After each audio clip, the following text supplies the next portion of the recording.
was 20 years old, in my third year of college, and I was going through one of the most stressful times of my life. Finals week felt like pure hell.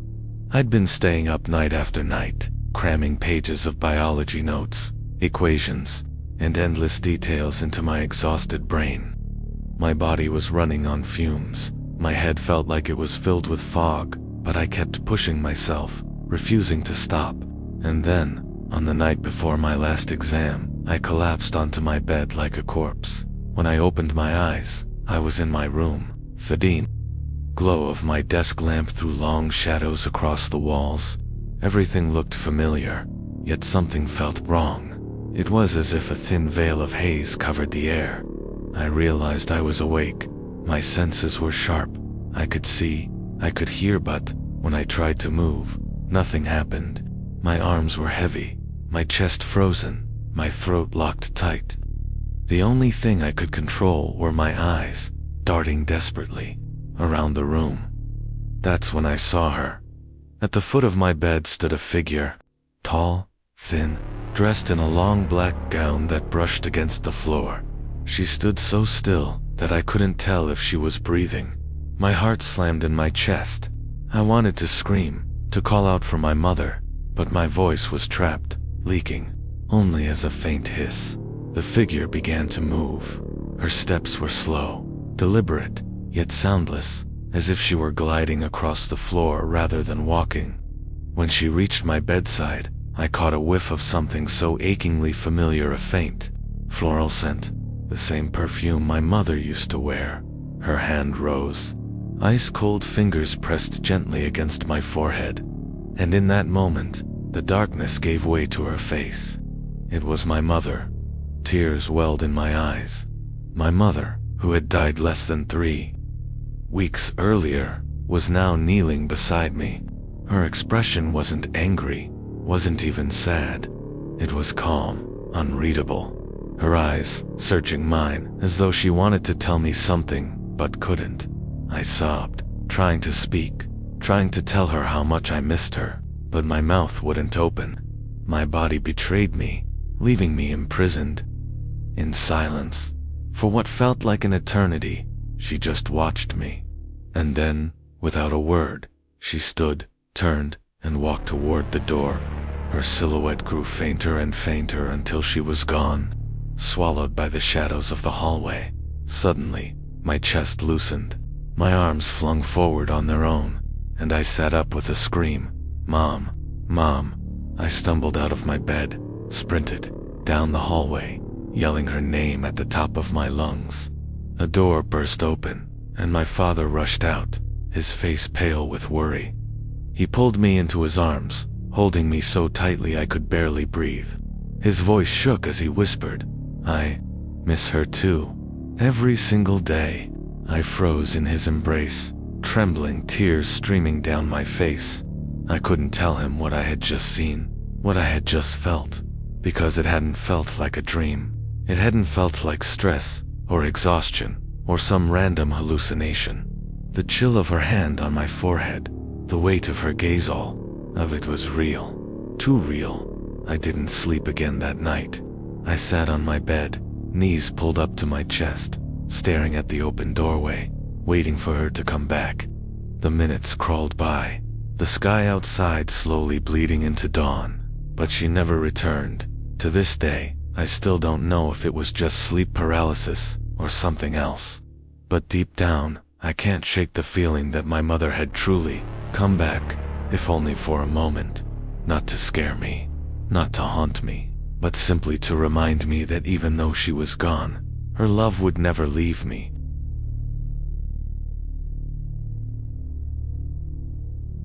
I used to think my bedroom was the safest place in the world. I grew up in that room, surrounded by posters, shelves of books, the comfort of my own little world. But one night, that sense of safety was shattered, and I've never looked at my closet the same way again. It was sometime after midnight when I jerked awake from a nightmare.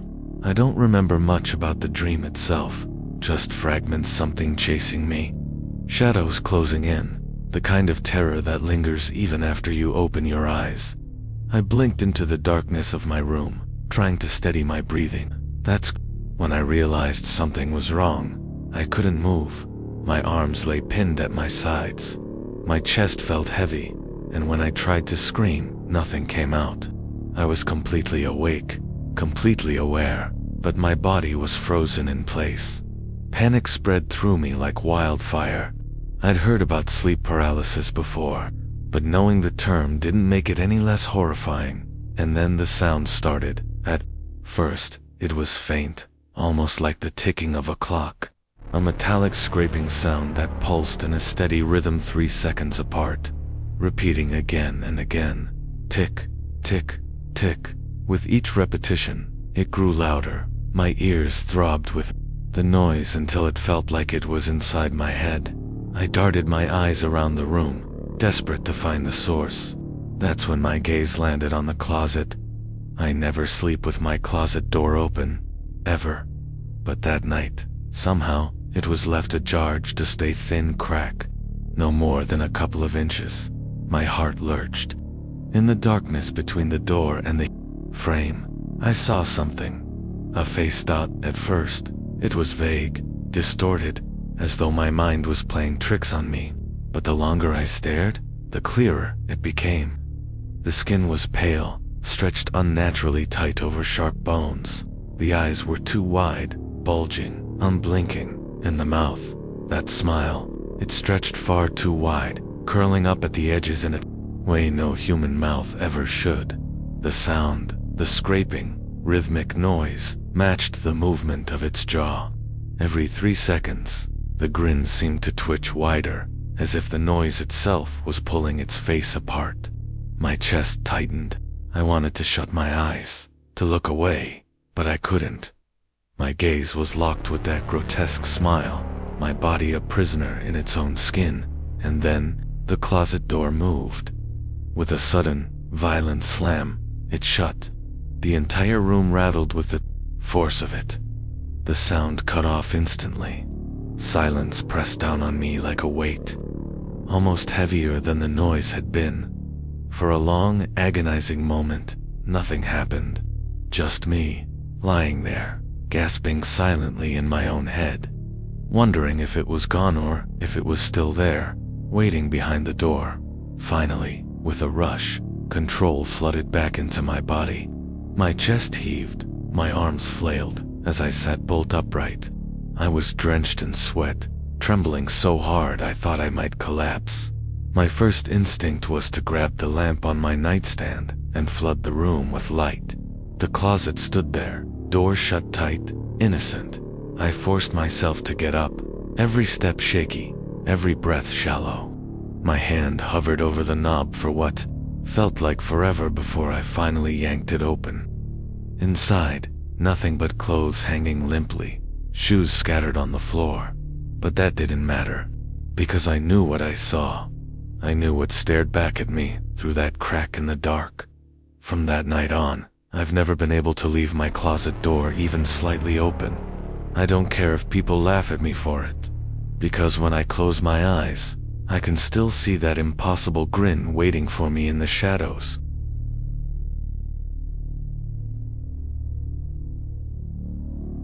There are nightmares you can shake off the moment you wake up, and then there are the ones that blur into reality so vividly that they cling to you for weeks, maybe even forever. This story is one of those. It started with a dream. I was standing in front of my closet, the same one that's been in my room since childhood. The air in the dream felt thick, almost suffocating, like the room itself was trying to push me out. And I knew, deep in my gut, that something was hiding inside that closet. I couldn't see it, but I could feel it watching, waiting. Suddenly, the closet door rattled, shaking violently on its hinges, and I woke up with a jolt. Relief washed over me for a split second until I realized I couldn't move. Sleep paralysis. My body lay heavy against the mattress, pinned like an insect under glass. My eyes darted wildly around the room, and my heart pounded so hard I thought it might explode. Then I heard it. A laugh. It wasn't loud at first, soft, drawn out, raspy, like someone trying to suppress their amusement. But the sound seeped into the air, vibrating in my bones. I realized, with growing dread, that the laugh was coming from the closet. Every few seconds, it grew louder, sharper, more unhinged. By then I was sweating, straining with every ounce of willpower to scream, to move, to do something. But I couldn't. All I could do was listen, and then the closet door creaked open. It was slow at first, inching wider, the laugh spilling out into the room like smoke. My breath hitched as I saw something step forward, or rather, something that wasn't fully there. A shape, blurry, shifting, almost like static on an old TV screen. The laughter grew into a maniacal cackle, and before I could process what I was seeing, it hurled something across the room. A head. It landed squarely on my chest, with a sickening weight. My eyes widened in horror. It wasn't just any head, it was familiar. The features were hazy at first, but then the face came into focus. My stomach dropped. It was a girl I used to know in high school. Someone I hadn't spoken to in years, but whose smile I remembered clearly. Now that same face stared up at me, twisted, lifeless, her mouth hanging open in an eternal scream. I wanted to throw it off, to shove it away, but my arms wouldn't move. I was trapped under its weight, the air thick with the sound of that hysterical laughter. It echoed all around me, bouncing off the walls until I felt like I was losing my mind. The head's eyes twitched. For a second, just a second, I swear, I saw them move, rolling to lock onto mine. The mouth curled upward into a grotesque imitation of a grin. My throat convulsed as I tried to scream, but the only sound that escaped was a strangled, pitiful whimper. And then, just as suddenly as it began, it was gone. The weight lifted from my chest. The laughter cut off. The closet door stood closed, silent, and my body lurched back into motion with a violent gasp, like I'd been drowning and just broken the surface. I shot upright, clutching my chest, sobbing, trembling uncontrollably. My room was still, normal, safe. No head, no laughter. Just me, alone in the dark. But the damage was done. For weeks afterward, I couldn't sleep properly. Every time I closed my eyes, I saw her face again, cold, pale, broken. I stopped walking past my closet without the lights on. And even now, years later, I sometimes wake up in the middle of the night convinced I hear that laugh creeping back from the shadows. Because the worst part of all, a few days after that night, I found out that the girl, the one whose face I'd seen, had died in a car accident, and I can never shake the thought. Maybe what I saw wasn't just a dream.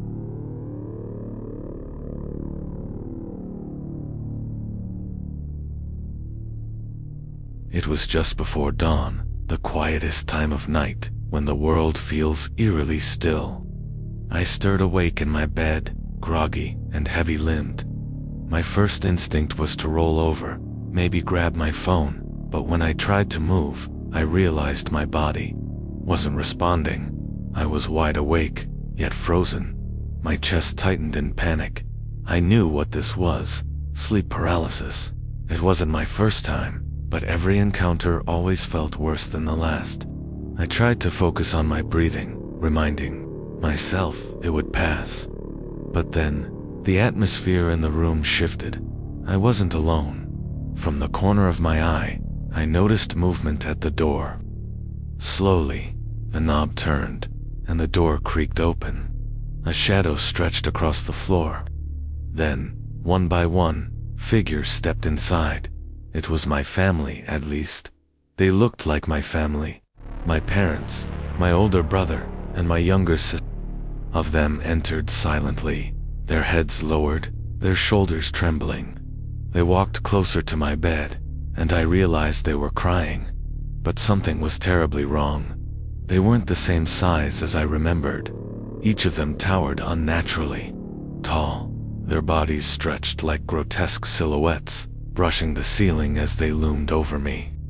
Their faces blurred with grief, but their sobbing was unmistakable. My mother's elongated hand reached out, trembling, and hovered above my face as though she wanted to touch me but couldn't. My father stood behind her, silent tears streaking his distorted cheeks. My siblings wept softly, their cries echoing in a way that didn't sound entirely human. The sound chilled me to the core.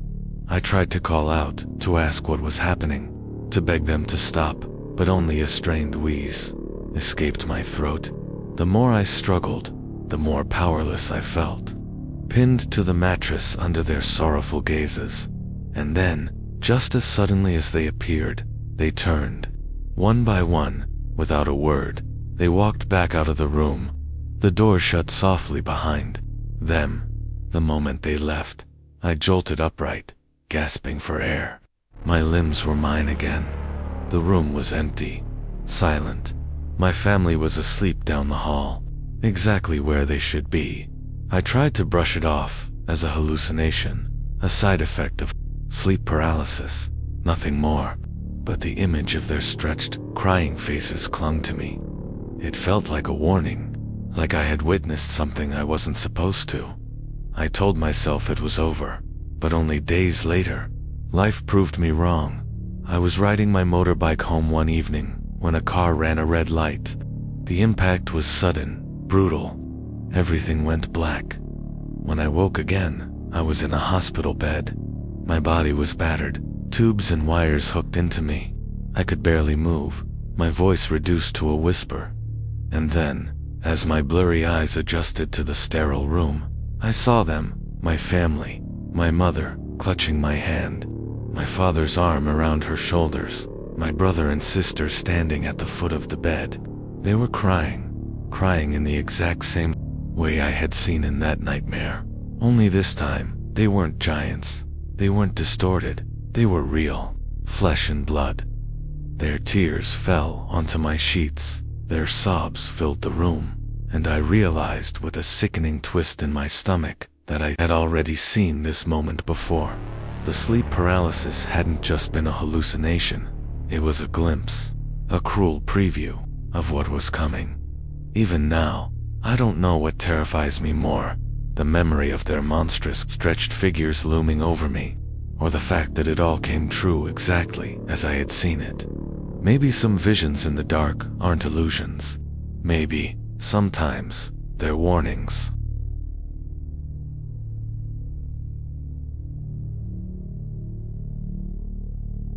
That afternoon had been fun, nothing out of the ordinary. A few friends and I had decided to wander through the fields near the edge of town. It was the kind of lazy day where the sun dipped golden behind the trees and everything felt harmless. But then we heard it, a strange noise, low and guttural, rising out of a patch of overgrown bushes near the path. At first we thought it might have been an animal, maybe a dog or a stray cat. But the longer we listened, the less natural it sounded. It was like a growl mixed with a broken whistle, punctuated by sharp, clicking sounds, almost human, but not quite. We froze, staring at the bushes, waiting for something to emerge, and then we saw it just a flicker, the outline of a head shifting in the shadows, retreating deeper into the leaves, as though hiding. One of my friends cursed under his breath. Another laughed nervously, insisting it was just our imagination. But none of us dared go closer. Eventually, we forced ourselves to keep walking, joking about it, to mask the unease. But deep down, I couldn't shake the feeling that whatever had been in those bushes wasn't finished with me. That night, as I lay in bed, exhaustion washed over me. The day replayed in my head, the laughter, the golden sunset, and that sound. I tried to dismiss it as paranoia, but the unease clung to me until I drifted into uneasy sleep. And then, it began. I woke in the dead of night, my eyes snapping open. My room was dark, the only light, the faint glow of the street lamp bleeding through the curtains. I tried to turn my head, but my body wouldn't respond, paralyzed. My heart hammered as realization set in. I'd had sleep paralysis before, but this time felt different, heavier, darker, and then I heard it. The same noise from the bushes, that guttural growl layered with unnatural clicks and hissing breaths. It was faint at first, but it grew louder, closer, until it seemed to seep from the very walls of my bedroom. I couldn't breathe properly. My eyes darted wildly, searching the room. That's when I saw it. A face emerged from the shadows at the foot of my bed. No, not just a face ahead. A grotesque, demonic head floating in the air, its eyes hollow pits that seemed to drink in the darkness. Its mouth stretched impossibly wide, jagged teeth glistening as it let out that same broken, inhuman sound. Behind the head, a body shimmered faintly, translucent like smoke. The figure leaned closer, gliding through the air as if pulled toward me. It stopped only inches from my face. I could see every horrific detail: the cracked, leathery skin, the twitching lips, the strands of black hair hanging lifelessly across its forehead. Its mouth opened wider and wider until it seemed capable of swallowing me whole.